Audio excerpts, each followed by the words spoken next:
global on drug policy's new thematic report, Beyond Punishment, from Criminal Justice Responses to Drug Policy Reform.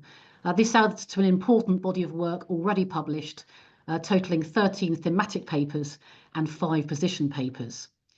My name is Jacqui Thornton. I'm a journalist for The Lancet and Nature, and I'll be moderating an hour of presentations and discussion on the key points of the report. I want to say that we're at a pivotal moment today. There are exciting developments in the UK, where I'm based, with Glasgow in Scotland preparing to open its first safe injecting room. And at the same time, in Canada, there is worrying new legislation tabled, threatening to dismantle nearly half of Ontario's supervised consumption sites by March 2025. So I think that the launch of this report today is pressing and it's timely. The Global Commissioners Chair, Helen Clark, she writes powerfully in the foreword to the report that drug policy should not be tools of repression, but instruments of social justice and public health. And she concludes, this is not being soft on crime. This is about being sensible, humane, and just. So the report today is a call to action with recommendations for governments, for UN organisations, for research community, and civil society. Now, to explore it more, I'm joined today by 3 commissioners who each bring a wealth of experience and expertise from different parts of the world and for different backgrounds. And I'm delighted to welcome them. Before I introduce the speakers, I just want to say some housekeeping. We are recording the event, as you just heard, so people today will be able to catch it again. So without further ado, let me introduce our distinguished speakers. Joining us from Montreal is Commissioner Louise Arbour, who is the former United Nations High Commissioner for Human Rights. Joining us from Lima, we have Commissioner Diego García-Sayán, the former Minister of Justice and Minister of Foreign Affairs in Peru. So welcome to you. And also we have Commissioner Anand Grover, who's joining us from Delhi, and he is the former UN Special Rapporteur on the right to health. So I'm delighted that the 3 commissioners can join us. The event will be split into 3 sections. First, each commissioner will look from a geographical, regional perspective, looking at North America, at Latin America, and Asia, respectively. And then we'll look at some topics highlighted in the report, looking at decriminalization, incarceration, and harm reduction. We'll finish by discussing some overarching themes, how global politics affects all of the issues we've been discussing, how initiatives can be funded, and what are the drivers for change for the future. So a lot to cover in the next hour. But I wanted to come to our first speaker, Commissioner Arbour. Commissioner, Canada, it's often regarded as a progressive leader in drug policy, but recent developments, as I suggested, suggest a shift. Can you share the current landscape of drug policy in Canada, please? Yes, thank you. Thank you very much, Jacqui, and good morning, afternoon, evening to my fellow commissioners and to participants. I think you're right. Canada has been in a leadership position, and I think we should start with the good news, and that is the legalization of cannabis.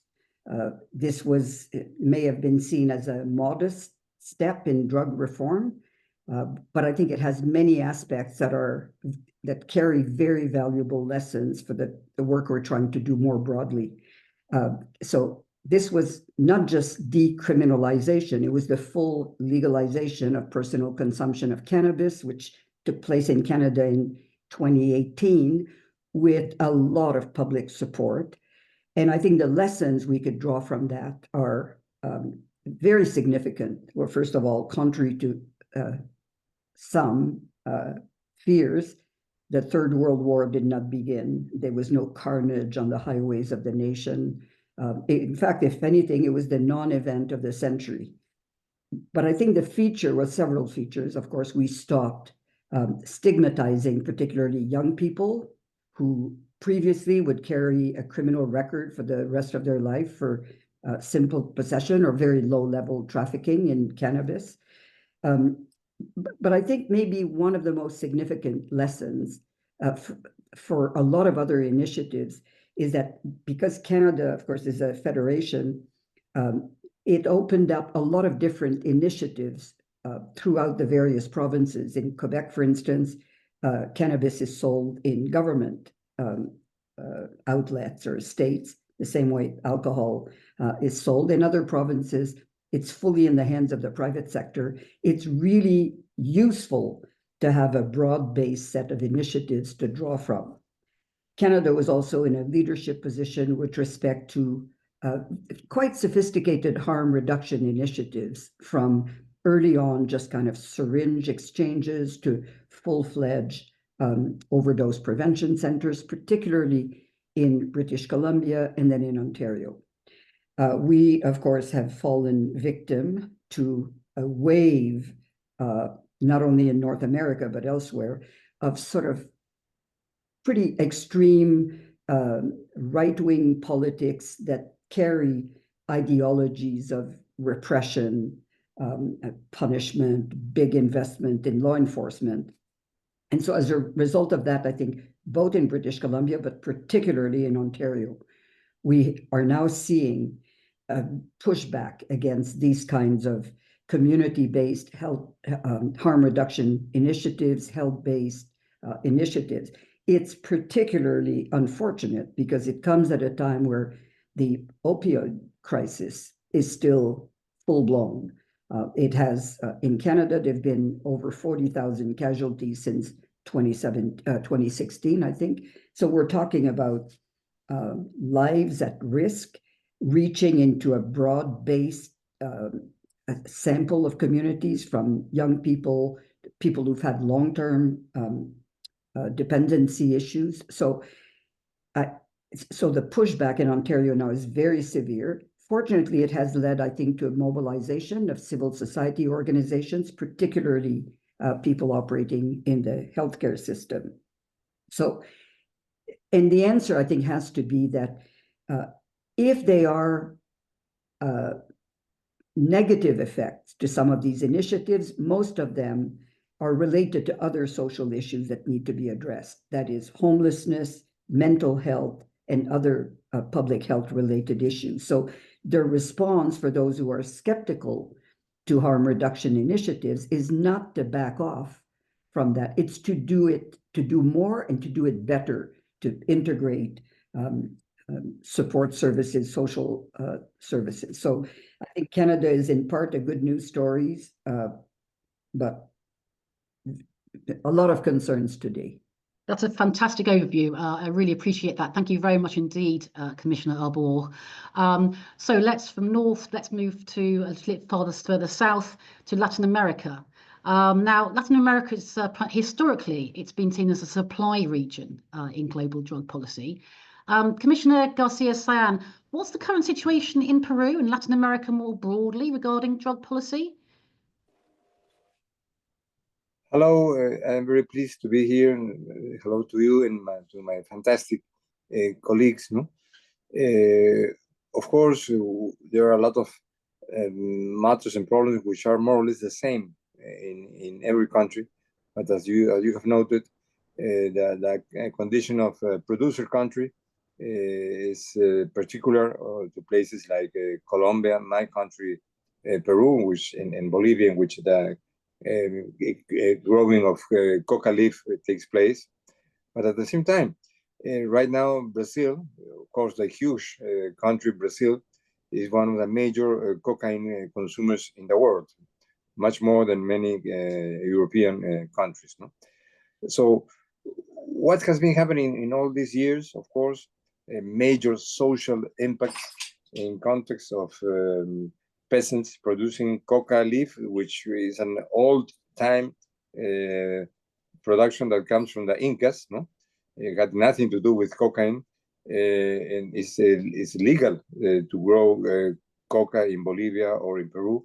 And there's a big complaint that has been taking place for years. Why coca leaf by itself is inside the list of prohibited products? It shouldn't be there. No, perhaps you can grow from coca leaf other thing. That's other matter to discuss, which is a major thing that continues and will continue for years to be very sensitive, because people grow coca for their own consumption, and that will continue. Of course, most coca being grown eventually is being used to produce cocaine that is a part of the facts as well. But one of the aspects that one can easily conclude that something is going wrong in this war against drugs is that at this stage, there is much more production and export of cocaine than 20, 30 years ago. Right now in Latin America and in the world, there are more than 11 million people in prison because of the question of drugs. And in the case of Latin America, it is amazing the way in which our prisons are full of overcrowded prisons in inhumane conditions. Most prisoners are because blame of coca production, coca trading, and so on. And as you can see in countries in the north, in which ethnic discrimination takes place because most people are from African origin, black people, or whatever.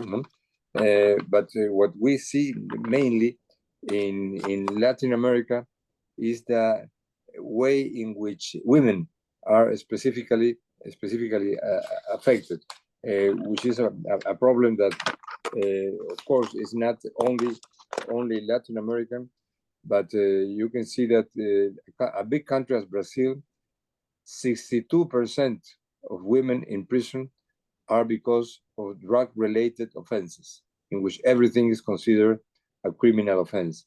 In Ecuador, it's 54%. In Colombia, 46%. So in these overcrowded, very poor prisons in Latin America, half of the population of the women prisons are because of drug-related crimes, quote unquote, which means that not only that is an unfair situation by itself, but there are families whose mom is right now in prison, in which there are part of social harm being done to society. 7 million people were arrested for drug offenses in the world in the last year, in 2022, 11 million in 2023. That big cost is by itself a big harm being done. And of course, situations in which people that are trying to have some money to give food for their children, they grow coca as they can grow coffee or cacao, but it is easier to trade coca, of course. Of course, something would be needed, a development project, so to increase the quantity and the quality of products that are legal, and of course, take out the illegalization of coca leaf, which by itself is part of a history that shouldn't be, would ever be erased. So there are no death. Finally, and I finish with this, Jacqui. There is no death penalty being applied in Latin America. That's a thing. The only country that remains with death penalties is Cuba. There are some countries that have taken positive steps to decriminalize possession and use, mainly Uruguay. And in the law, other countries like Colombia or Peru, the possession of drugs by itself is not considered a crime. But at the same time, the activity of police and judges seems that they have not yet fully learned what is the new situation. So there's an evolution taking place, but it's very timid, very shy. But perhaps it's something that we should pay attention as well. Thank you very much. That's a kind of good summary. I don't know if it is optimistic or pessimistic. In any case, it is realistic. Thank you. Thank you, Jacqui. Thank you very much indeed, Commissioner García-Sayán. And again, another fantastic overview of what's happening in Latin America. So I now want to turn to Commissioner Grover in terms of India and the South Asian region more broadly. What's the current state of drug policy there? And could you shed some light on these issues, how India compares with the broader South Asian region? Thank you, Jacqui. Thank you, all my commissioners and the Secretariat. Well, the broad comments made by Commissioner Garcia are actually applicable not only in India, but the rest of Asia. India is peculiar in the sense that they have a slightly different, nuanced view. We have the Narcotics and Drugs and Psychotropic Substances Act. Basically, it follows the mandate of the 3 drug conventions. So it criminalizes drug use, possession, etc., and trafficking, even for non-violent drug offenses. And the government's own statistics show that in 2022, 67% of drug-related arrests, that's nearly 2/3, under the drug law, were for drug use and possession and personal use. Therefore, criminalization is one of the major issues. As Commissioner Garcia mentioned, prisons are overcrowded. A large number of people are there because of drug-related offenses. And sometimes the prison sentences can be very long. Now, it's a major problem in Asia. It's that some countries, particularly Iran, Singapore, and Vietnam, actually they use death penalty, and it's practically mandatory in those countries and is widespread. Executions are actually targeting mostly carriers who are vulnerable, mostly immigrants and foreign nationals. So Iran executed nearly 2,649 people between 2014 and 23. Singapore, it's very common.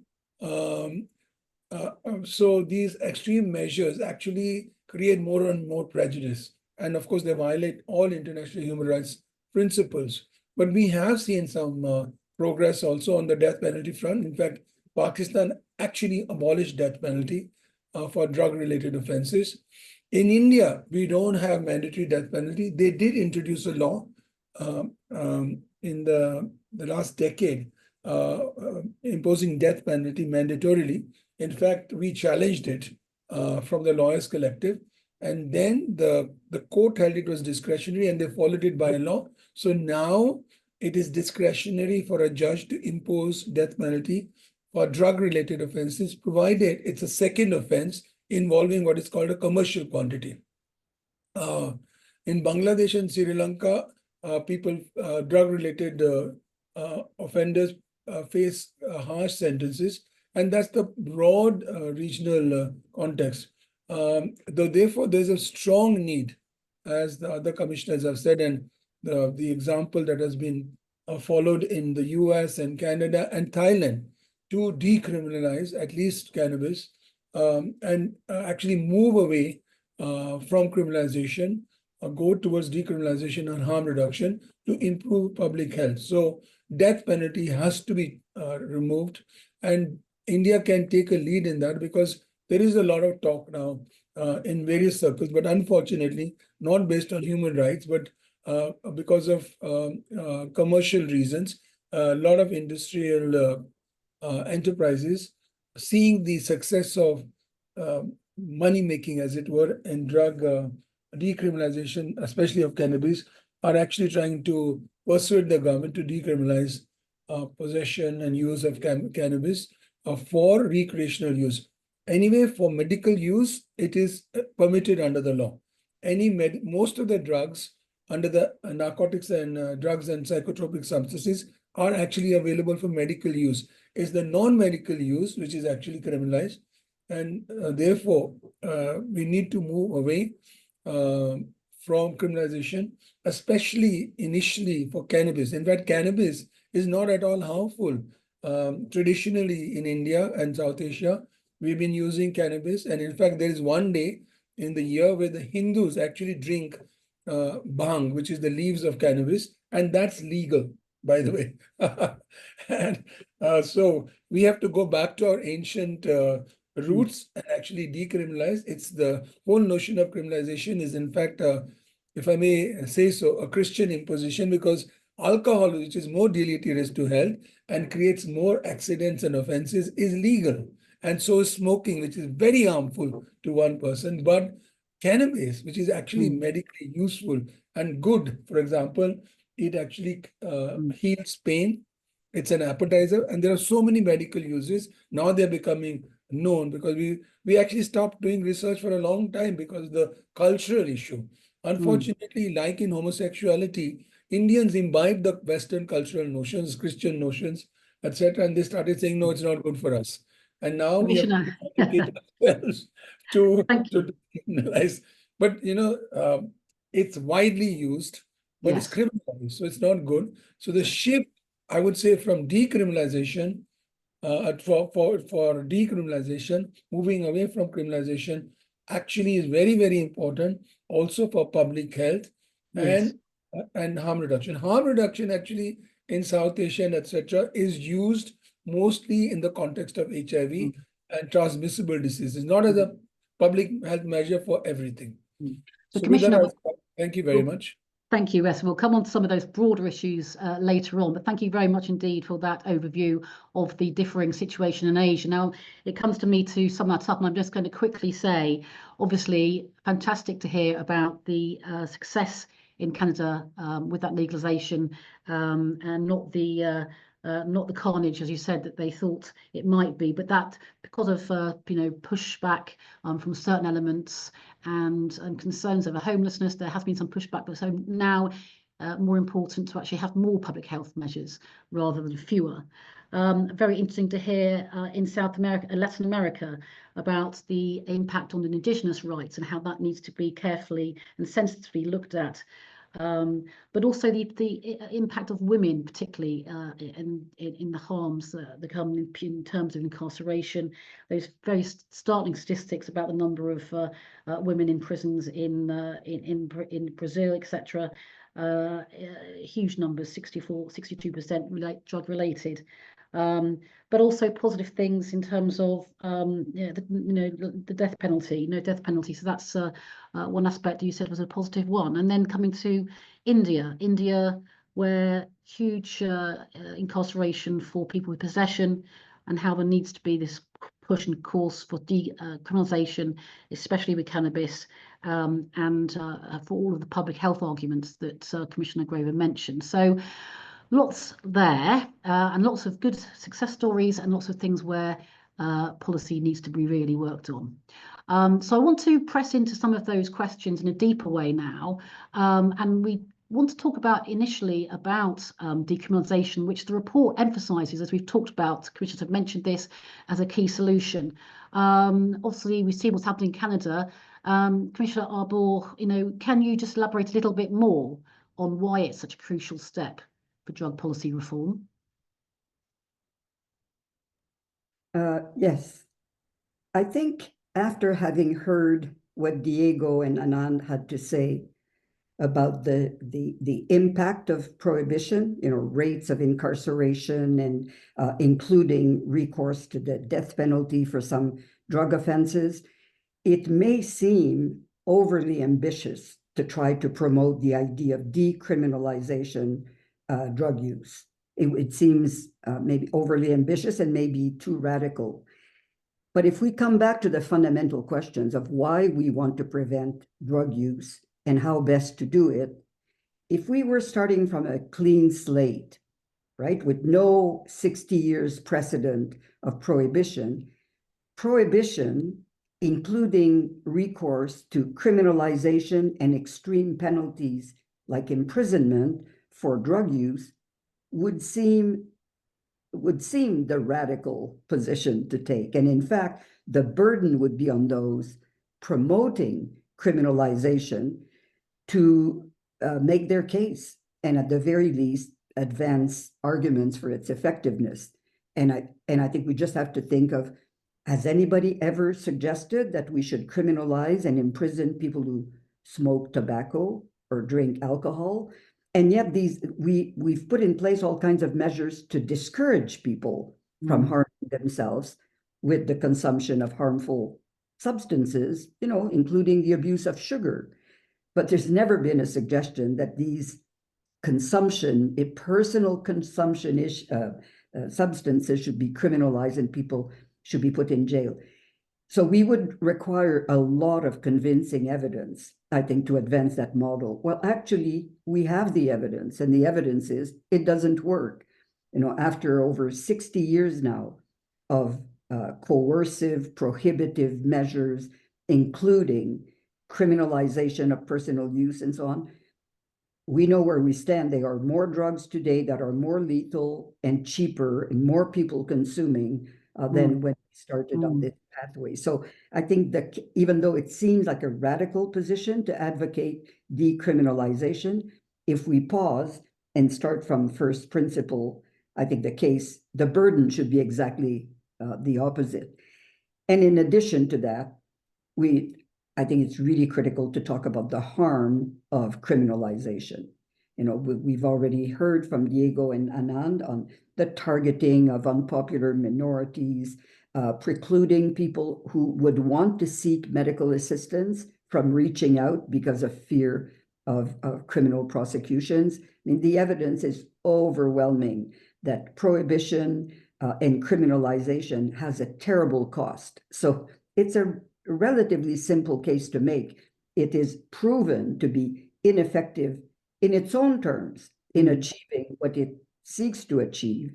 And it causes terrible harms, also at extraordinary cost. So, so I think we need not to be shy for promoting something that seems, the only reason it seems radical is because we're boxed in to this prohibitive system. So we need to go back to first principles in order to make the case. Thank you. Thank you very much indeed, Commissioner Arbour. Absolutely. I'm going, in the interest of time, I'm going to come on to our next subject, which is about incarceration, which I know obviously we've already touched on. But I want to come back to Commissioner García-Sayán. You know, we've talked about how a punitive approach does fuel mass incarceration, as you said, in Latin America, but also globally. Given your experience as former Minister of Justice in Peru and former president of the Inter-American Court of Justice, can you just explain a little bit further why incarceration is not an effective solution? I mean, Commissioner Arbour just touched on that, but perhaps you could, from your perspective, add. No, but thank you. But by itself, the figure, the amount of people incarcerated because of drug offenses in the world is more than 11 million people, which is bigger than the population of Switzerland or Sweden. That gives by itself an idea in which most of them are not criminals in the... Sorry, wait. There's some other arguments. There's not none of them are criminals. That's the first aspect. Second, what is the case as well with India and Asia, overcrowding of prisoners, which is by itself a major violation of human rights, and the discrimination of marginalized people, indigenous groups, women, which is a systematic thing occurring not only in Latin America, but as well as you see the figures who are detained in Paris, who are detained in London, or eventually in Washington, D.C., which has to do mainly with marginalized and minorities. No? I mean, Commissioner, you mentioned in your earlier comments about women being particularly affected. How does incarceration particularly affect women, you say? It's amazing. When was suspecting that the women incarcerated because of drugs were huge, because that was my experience as Minister of Justice in Peru. But when one reviews the figures in other similar countries, it's exactly the same. In certain prisons, more than 60%, have to do with something with drugs. What were their sins or their crime? Their crime was eventually transporting a small amount of drugs from one place to the other, being caught at the airport. Things that are completely secondary with a big business, and that's a thing that occurs frequently, in which several families are broken after that. And that's a thing in which that shouldn't be maintained. And I am amazed that feminist movements worldwide and even in our countries are not necessarily pushing forward to change this thing, which is obvious discrimination. Is that to attack this crime, quote unquote, attacking the weakest component. No? Yes, and finally, the peasants growing coca, which are dealt as criminals, as Al Capone. They have a nectar with coca. Eventually, they know what will happen with that coca in any case, and the illegality of the growing coca, which is as if you take out whiskey, no, from in Scotland or in Edinburgh. No? That wouldn't be fair. No? Yeah. Thank you. Okay. I think I also, in the interest of time, I'm going to move on to harm reduction. And I want to come to Commissioner Grover. You've mentioned harm reduction and about, public health measures. Harm reduction is a key recommendation in the report. It's scientifically backed. It's health and human rights backed as an approach. I wonder if you could explain, Commissioner Grover, how harm reduction works practically and its potential as a model for drug policy reform. Thank you, Jacqui, but let me just actually go back and then I'll explain that. I do a lot of cases for drug users, mostly people who have no jobs and they actually don't traffic, they actually are carriers and they're also sometimes dependent. Right now, I'm doing 2 cases of students, medical students who have been caught with opium on blotting paper. And they had finished their degrees and they were doing internships. So their internship was going to be cut. But fortunately, in both cases, I was able to get bail for them. There was a lot of prejudice within the system, including judges, of course, police.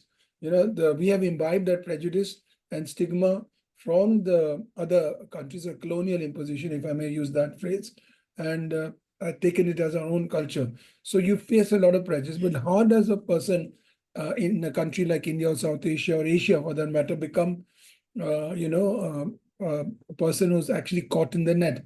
A lot of people are unemployed, or they may be even from rich families, but they don't get jobs. And they take to drugs over a period of time, initially taking alcohol, cannabis, then heroin, and then they start injecting and they start sharing. It's a very risky thing, and even stealing from their own families. And that's when they're kicked out, and then they have nothing. So I have a friend working in this area who actually picks people up from gutters, literally, and then uses harm reduction measures to get them back on their feet. What is harm reduction? Actually, if I'm a person dependent on drugs, the word which is stigmatic is addicted. Now, if I'm addicted or dependent on opiates, we have a system of actually substituting that with either methadone or buprenorphine, which are agonist drugs, which actually don't give you high, but do not actually allow withdrawal symptoms. Now, what happens then after you start taking that?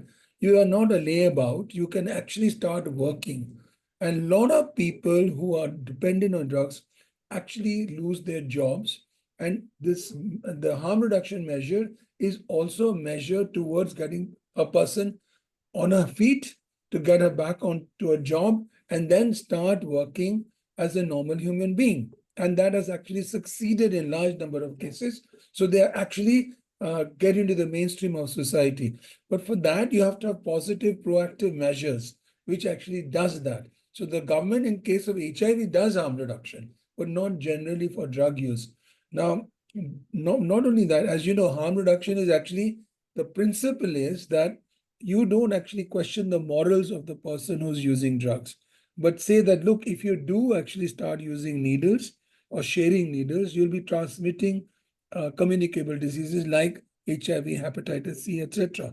And we actually have a program in all over the world now in HIV that you actually give a person a clean needle and take the old needle back. So sharing doesn't happen, transmission is cut. So that's why it's called harm reduction. It's not a moral judgment. It's not based on a moral judgment of a person using drugs, but allows that person to make sure that doesn't have any transmission of that particular communicable disease.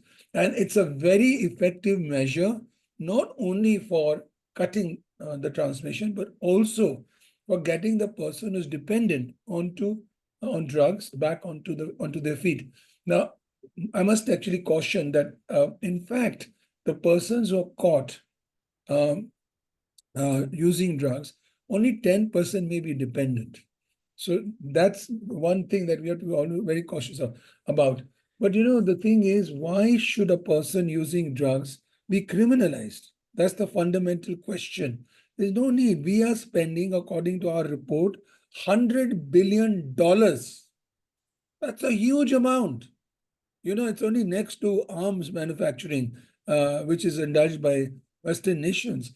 That money, we have showed how it can be effectively used for measures, not only to rehabilitate drug users who have lost jobs, getting in the housing, effective public health systems.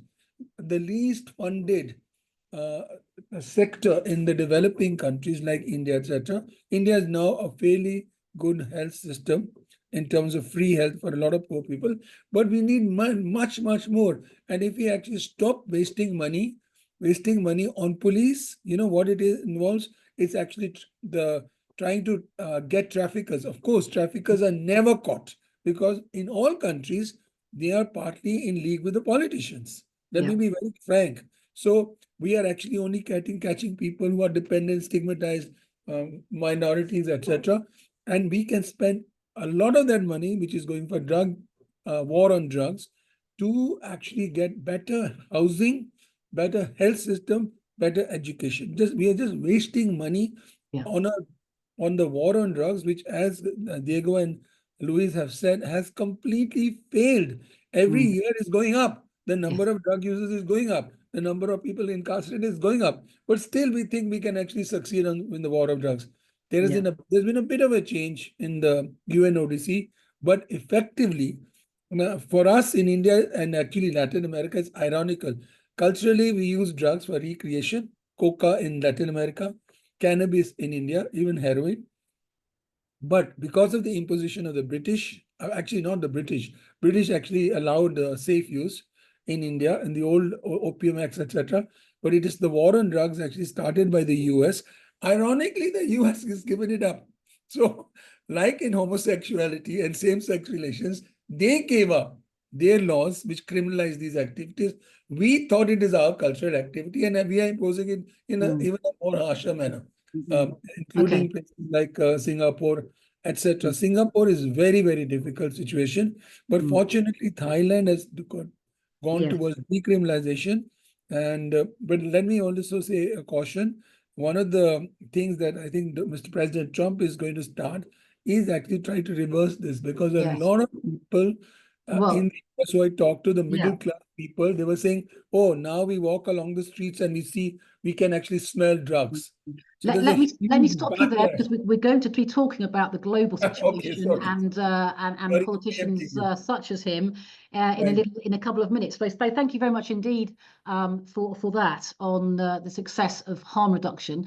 Let me just try and recap the comments. As Commissioner Arbour said, actually, it seems if we started from a clean slate now, we wouldn't criminalise drugs. That would seem absolutely radical. And obviously, she talked about the extreme cost of the terrible cost of what this criminalisation has done.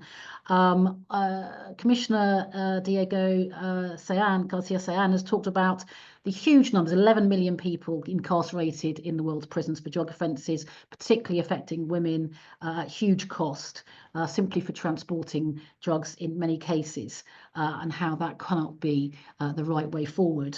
And then we've heard from Commissioner Grover about harm reduction in seeing people who use drugs, in looking at the health measures to actually help them. But a very interesting stat there about people who use drugs, only 10% are dependent, and criminalising these people is ineffective. And actually, the huge amounts of money spent on these drug policies, when that amount of money, $100 billion, you said, could be going and used for much more positive schemes, like you talked about in terms of preventing HIV transmission and hepatitis, and no moral judgments being made. So thank you very much indeed for your comments on that section of our webinar today. But as Commissioner Grover has just mentioned, there have been some interesting developments politically around the world, and changes and shifts. So I want to come to Commissioner Arbour to talk about, this world that we have at the moment, numerous elections, political shifts moving to the right, as you mentioned earlier on as well, I think. How do you see the future of drug policy? Obviously you've said that if we started from scratch now, actually it would be very different, but we are where we are. What do you envisage as the best and worst case scenarios for the short term and the long term in terms of these political shifts to the right? Well, again, I think let's start from the big picture. I think to recap, it's pretty clear that the war on drugs has created a gigantic international illegal drug trade, which has enriched organized crime and polluted democracy. It has been, I think this report shows, it has been at its core a war on people, actually it's been a war on people who use drug, but not a war on people who prey on them. So I think it has also fueled, we've explored, I think, all the evils, I think, of this prohibition system, and we're now poised, I think, to maybe see more of this ill-advised prohibition type policy. The good news, I think, is that there are opportunities both at the macro level and at the micro level. At the macro level, the UN, I think, is now maybe on the edge of opening a crack into the Narcotics Convention and the kind of legitimizing on a global scale these local prohibitive initiative and the criminalization model. It's not surprising. It's the UN agencies have been ahead of member states, I think, on these issues. Again, not surprisingly, led by a Secretary General who comes from Portugal, one of the countries that has been the most progressive, demonstrably so, with a lot of successes in harm reduction, decriminalization. All the good things have taken place in Portugal. So the Secretary General is very alive to these issues. He has led the UN agencies towards a real shift in culture, moving from crime to public health. The UN High Commissioner for Human Rights has been very vocal, very engaged, including just recently again, advocating for this shift. So at the macro level, I think there is hope that we could start cracking this model. At the local level, I think all we can ask for is for national governments to allow, at the very least, local initiatives that can test the model that we're promoting, a public health-based, human rights-based model. This is the way it has started in Canada, as I said, in some provinces, particularly first in British Columbia, in Ontario. In the United States, it's local initiatives that will prove, that will demonstrate the wisdom of moving away from these models. So I think both, as I said, on a large scale and more domestically on small initiatives. In New York City, you have On Point, which is a fantastic, fully integrated overdose prevention center, integrated with a lot of social services in housing, in health, in employment, that come to the assistance of these people. So I think there is reason to be hopeful, as I said, both on small scale and on the larger scale. If we didn't believe in that, I think we would have given up a long time ago, fighting this battle. It's on the scale of all the international issues, from wars to climate change. It may seem like nothing. It's not nothing. It's a very critical global issue. It's a tool of repression. It's a pretext for governments to use these measures for other purposes. And it contaminates, I mean, what we see in Canada now, it contaminates even trade. The United States President-elect Trump has announced his intention to impose a 25% tariff on the importation of all goods coming from Canada and Mexico on the basis of two pretexts are advanced to support that trade policy: the control of the border for illegal immigration and the importation of fentanyl in the US. So you can see how drug policies have actually ramifications for broad ramification for the health of economies around the world. Lots of reasons to continue this advocacy, in my view. Thank you, Commissioner Arbour. That's excellent description of what's been happening around the world and movements within agencies and governments. But let me come on to a tricky topic of funding. The report does touch on funding. It's obviously critical, a consideration for governments when shaping policy. And obviously one wants to persuade them that it's cost effective. Commissioner García-Sayán, could you just give us a little bit more detail on the cost effectiveness of these non-punitive approaches to drugs, please? Yeah, that's a very important point in what Louise has just mentioned. Of course, may require some follow-up. The huge amount of money being used in police, armies, helicopter to prevent trade, to destroy people that have coca leaf production in the rural areas. That's amazingly stupid, because the people go to other places and begin to grow coca, so that's absolutely nonsense. But thinking in reverse, after the path that Louise has just mentioned, in which among the things that she was indirectly referring to was how in the United States, for instance, several states have opened the decriminalization of the use of cannabis in 24 states, half of the states in the US. Well, that by itself is an important step. But following your specific question, where that decriminalization means that this product can be sold and bought, and with the taxes that has been generated, 40% of that tax is being used to development programs in the case of the state of New York, which by itself says, well, if this is being to receive a trade and some taxes, the orientation of that income, which has to do to development projects, to health projects, is absolutely crucial, no? So a lot of money is being lost there.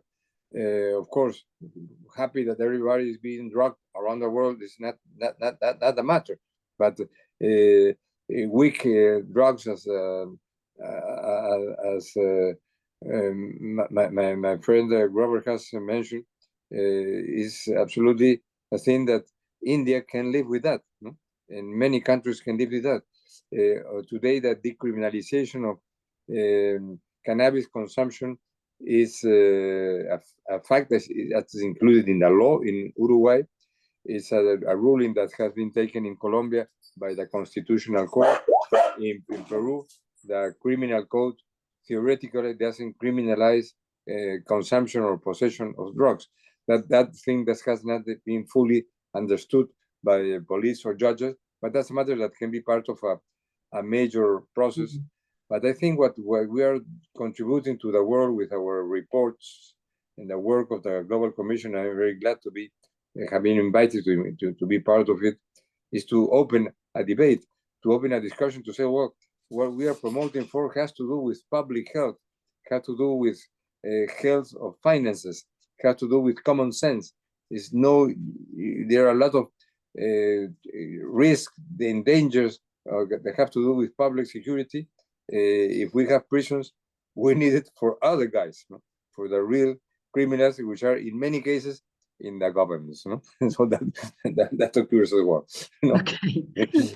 Thank you very much indeed for that.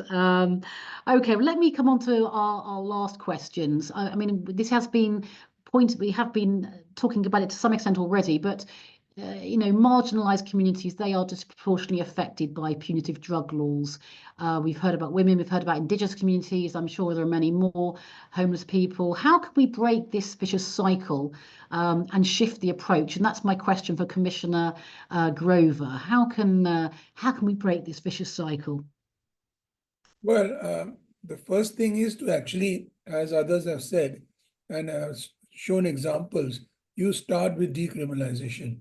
And decriminalization doesn't mean only legalizing it, but you can't, as Commissioner Louise Arbour actually mentioned, that it may seem to be radical. but actually it's a necessity to decriminalize. But if you just do decriminalization, you'll be leaving a lot of the persons who are drug users, are in the small sector of the drug industry, as it were, completely out, as it has happened in some countries in the US and some states in the US. You have to actually involve them in formulating the policies which will actually allow them to be part of the regulated market and not allow corporations to take over. There's a big danger, and it can happen in India very quickly, that corporations actually start manufacturing, cannabis pills and etc., cannabis oil.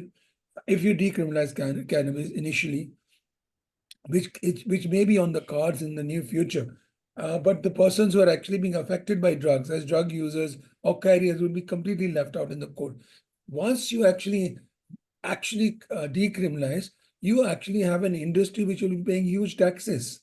So not only don't you spend money on the war against drugs, you actually tax, and that tax can be used to rehabilitate drug users and be in the industry of supplying legal drugs. In fact, I always believe that the US, because of their war on drugs initially, when they were, let's say, they were actually in control in Afghanistan, they could have used the heroin grown in Afghanistan for a regulated market. They don't do it, and actually they allowed the Taliban to grow.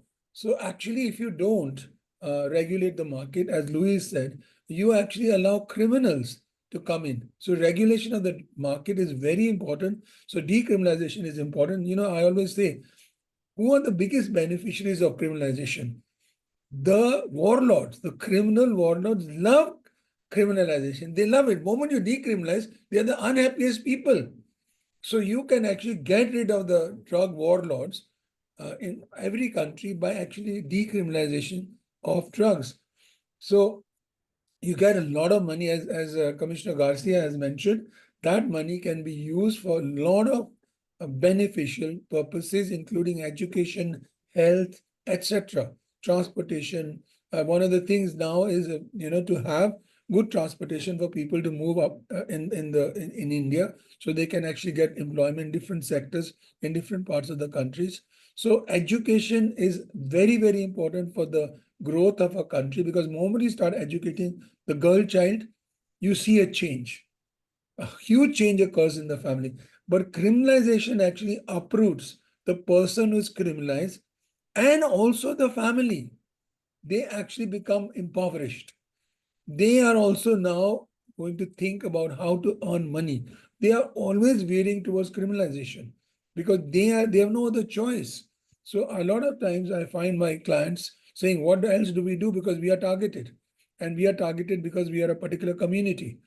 And that's happened in all countries, including India. So the first thing is to actually move away from criminalization, stop the warlords from functioning, regulate the market, use the money for public health, but also for education. You'll have a lot of money, not only because you're not spending it, but because you can tax. Thank you.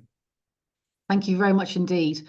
Well, look, it's been another fascinating session here of the meeting. And just to try and recap those important points, I think that Commissioner Arbour was very strong when she said the war on drugs has been affected people who use drugs, but not on the people who prey on them. And that's one aspect that really needs to be concentrated on. In terms of positives, there are cracks, as she said, in the UN organisations, in the criminalisation model, and potentially the Secretary General, coming from the Portuguese model, influenced by that, the great success that Portugal's had in decriminalisation. The agencies are shifting, UN agencies, and that's very good. So there's hope at the macro level, but on the wider level, yes, there are some difficulties. However, looking at the national policy and experiences and showing that harm reduction can work and other policies can work in this way, for example, in New York City and other parts of North America, can be extremely positive, showing what works. And of course, then we moved on to the situation in terms of saving money, showing it's cost effective. And again, New York City mentioned there, managing to tax and regulate with 40% taxation, which, as Commissioner Grover then said, can be used for a number of things: education, health, transportation, and to really improve things in a whole number of areas. Also some positive moves potentially in Uruguay that Commissioner Diego García-Sayán mentioned, about shifting the cycle and involving people in this, not allowing corporations simply to take over, but also taxing those corporations so that that money can be used in terms of providing harm reduction services in the future. So it's been an absolutely insightful event.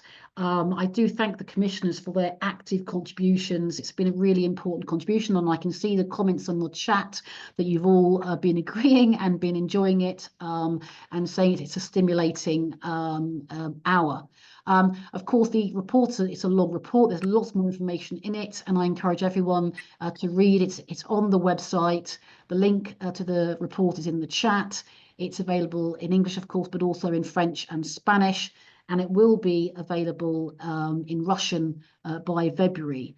So I think I just have to thank the Global Commission on Drug Policy for holding the webinar, and to the commissioners for explaining the key points in the report.